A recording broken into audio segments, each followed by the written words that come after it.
Welcome. Inequality matters. You'll hear people say it doesn't, but they're usually so high up the ladder they can't even see those at the bottom. But the distance between the first and the least in America is vast and growing. The Washington Post recently took a look at 2 counties in Florida and found that people who live in the more affluent St. Johns County live longer than those who live next door in less rich Putnam County. The Post concluded, quote, "The widening gap in life expectancy between these 2 adjacent Florida counties reflects perhaps the starkest outcome of the nation's growing economic inequality. Even as the nation's life expectancy has marched steadily upward, a growing body of research shows that those gains are going mostly to those at the upper end of the income ladder." That's true across America. In California's Silicon Valley, Apple, Facebook, and Google, among others, have reinvented the gold rush. But down the road in San Jose, it's not so pretty a picture. Do the math. In an area where 1/4 of the population earn an average of about $19,000 a year, rent alone can average more than $20,000 a year. And that difference adds up to homelessness. We talked to Associated Press reporter Martha Mendoza, who brought this story to our attention. I've been a journalist in this area for 25 years, and during that time it has gone from having a pretty robust middle class to being an area where you see this great divide of wealthy and poor. And nowhere do you see that more than in the Silicon Valley, where 25 years ago this was a place of orchards and farms and ranching and small businesses, and it has completely changed now so that you have incredibly wealthy people and incredibly poor people and a growing gap. Homelessness has increased dramatically in the shadow of Google, in the shadow of Oracle, in the shadow of Apple Computer. You have people who are hungry. People had this belief that somehow that Silicon Valley was paved with gold. And I would even say my parents, coming from New Mexico all those years ago when I was very small, I mean, they came here looking for opportunity. They wanted to be in a place that it didn't matter what their ethnicity or culture was, it didn't matter what their class was, that they really could put their stake in the ground, buy a home, and grow a family. I think that's a dream that a lot of people come to Silicon Valley with. And one of the problems is it's not like that for everybody. We have really been a tale of 2 cities for really a long time. Our economic expansion is pretty staggering. People have referred to it as the longest, most sustained, largest legal wealth creation in the history of the planet. We have very high income, highest in the nation. We also have very low. We've got both. And what's actually happening right now is a hollowing out in the middle. Now, this is a national phenomenon, but it seems to be particularly acute in Silicon Valley. We're still generating on the high end of engineers and scientists and coders, but the support positions, manufacturing, you're not going to see that in Silicon Valley anymore. They would manufacture silicon chips there in the early days. And I was just the other day looking for anybody making wafers anymore, and there's not. So I used to work with National Semiconductor. I worked in masking. I made that silicon chip. I'm the one who put the programs on that chip. I'm the one who inspected them. I've cleaned houses. I've taken care of disabled people. I'm 54 years old. I've got nothing.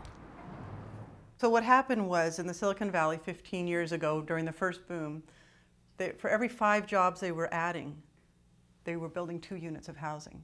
So that jacked up the housing prices to what fights for the most expensive housing in the country. Sometimes it's first place, sometimes it's second place. People who had blue-collar jobs were getting paid 10, 15, 20 bucks an hour. And when their jobs went away, they were largely unskilled and could take jobs that paid $8 an hour. That would be the minimum wage in San Jose for the past 15 years. As of last week, they raised it to $10 an hour. Now, on that type of wages, you can't rent an apartment, you can't buy food, and you can't handle the transportation expenses, which can be very high. And so you end up, in some cases, you find people living 3 or 4 families to an apartment, or people move into homeless shelters, or people leave the area. This is my tent. This is where I live. I got My transportation, my bike, I have electricity that I run by car battery. I worked at a restaurant at Google. They have, I don't know, I guess like 16 or 18 full-blown restaurants you can go eat at when you work there for free. I never heard of that in my life. But they started doing background checks and did a background check on me. I'm a convicted felon, so they couldn't keep me there anymore. Right now, I do yard work for people, stuff like that. I find bikes and I fix them up and resell them. In many communities, you see the homeless people. You see them living in the streets. You see them begging downtown or busking. In the Silicon Valley, this is a lot of freeway living, and the homeless people, they live along the creeks or in parks, but where people aren't going to see them, so it's more of a hidden problem. We had a family visit us that mother, father, and 3 children, and they are homeless. And they're homeless because the father is a gardener. He works 3 days a week. He makes $75 every day he works. The mother lost her job in manufacturing. It took 1 paycheck to move them from their apartment onto the street. And that's true for a lot of families in our community. At some point, and I do worry about this, like I think, is it all of a sudden that the country splits in half? Are we creating literally 2 Americas?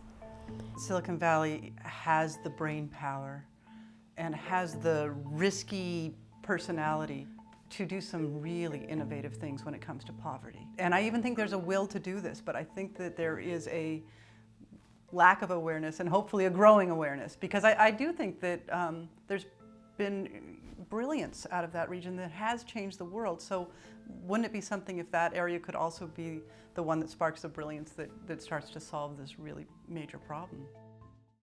Let's hope so, because inequality in America is now at the greatest level in modern history and shows no signs of abating. And paradoxically, this week it got worse. The stock market reached new levels, making the rich richer and the press euphoric. And the gavel goes down on an historic day on Wall Street. Roaring stock markets. The S&P just hit another record intraday high. Dow's above 14.8. The Nasdaq rose about 60 points. No one stopped to point out that when the market goes up, it can mean companies have fired workers in order to increase investor profits. Sure enough, the latest figures show employment has barely risen, and more rank-and-file Americans have gone missing from the job market altogether.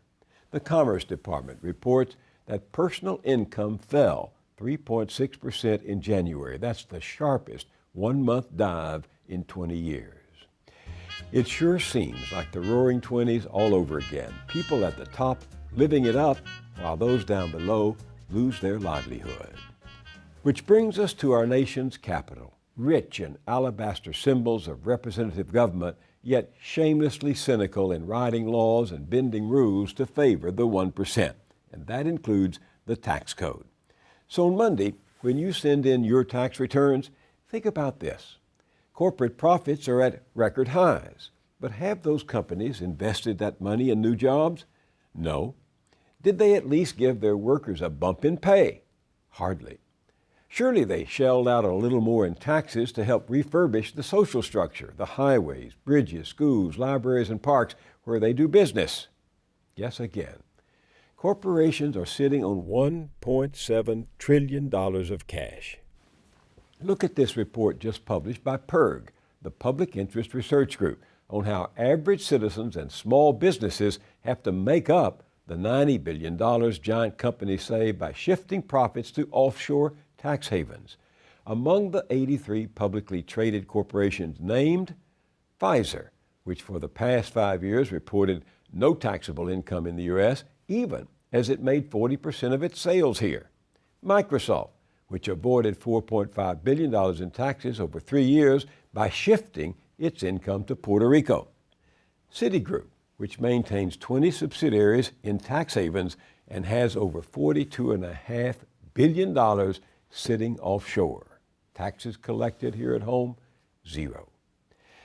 It's not only corporations stashing their swag abroad. The Center for Public Integrity in Washington and its international consortium of investigative journalists recently got their hands on 2.5 million files from offshore bank accounts and shell companies set up around the world by the wealthy. Among those documents are the names of 4,000 Americans who hid their money in secret tax havens. Here's how they do it. You can easily set up a secret company using one of hundreds of offshore agents. Let's look at the British Virgin Islands, home to 500,000 offshore companies. That's about 40% of the offshore companies on the planet. You can buy a ready-made shelf company or create your own secret company from scratch in about 3 days for just over $1,000. You may be asked to produce documents to establish your identity, and they might check your name in a database to see if you're a terrorist. But don't worry, while the system may catch the big fish, it still lets scores of fraudsters and criminals slip through the net. So it shouldn't surprise us to learn that the United States collects less in taxes as a share of its economy than all but 2 other industrialized countries. Only Chile and Mexico collect less. Chile and Mexico. Right now, a powerful group of CEOs, multimillionaires, and billionaires are calling on Congress to fix the debt, and their enablers in both parties are glad to oblige. Okay, but why not fix the debt by raising more taxes from those who can afford to pay? Close the loopholes, shut down the tax havens, cancel the Mitt Romney clause Congress enacted allowing big winners to pay a tax rate far less than their chauffeurs, nannies, and gardeners. Instead, as we speak, our political class in Washington is attempting to fix the debt by sequestration. That's Washington doublespeak for bleeding services for veterans and the elderly, the sick and poor, for kids in Head Start. Marching in lockstep beneath a banner that now stands for Guardians of Privilege, GOP, Republicans refuse to raise revenues, while Democrats have a president whose new budget contains gimmicks that could lead to cuts in Social Security. Social Security, the one universal safety net, and a modest one at that, and yet the main source of purchasing power for millions of aging Americans.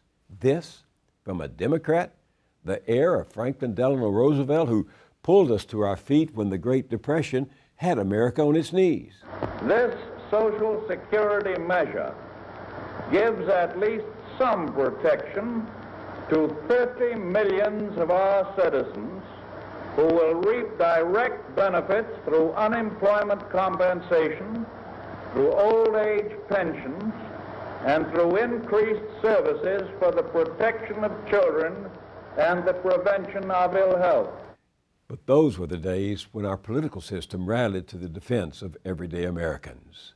Now, a petty, narcissistic, pridefully ignorant politics has come to dominate and paralyze our government, while millions of people keep falling through the gaping hole that has turned us into the United States of inequality.